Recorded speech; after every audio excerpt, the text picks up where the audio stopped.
So in this case, we're going to review the law of cosines, which is kind of like the Pythagorean theorem. Remember, but it's just useful in any triangle.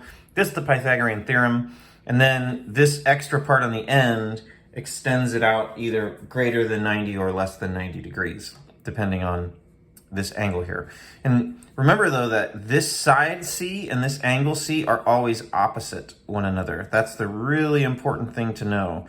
And you need to either have the side given to you or the angle, and then you're looking for the other bit.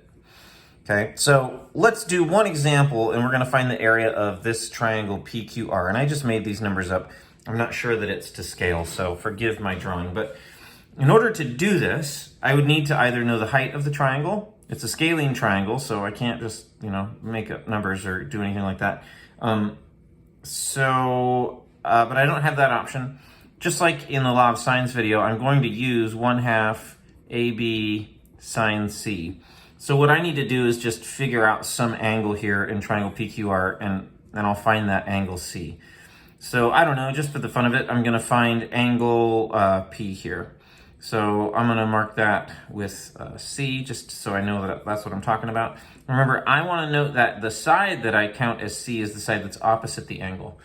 So now I'm going to find this angle here by using 27 as C. So I go 27 squared equals A squared plus B squared, that's 20 and 23 respectively, minus 2 times A times B times the cosine of C. That's my unknown there. That's the thing I'm actually looking for.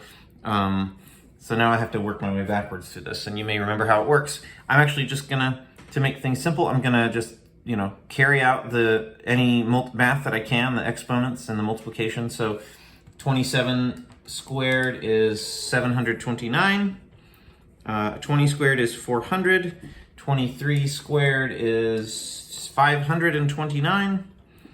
And then let's see here. 2 times 20 is 40.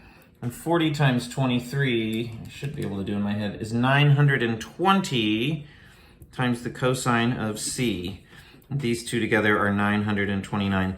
So I'm going to subtract 929 from each side, and I get this negative 200 equals negative 920 times the cosine of angle C. So I'm still looking for angle C.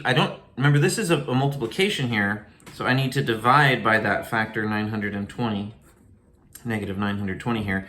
And so remember the negative signs cancel, and so do these zeros, I suppose. So that's 20 over 92 is equal to the cosine of angle C.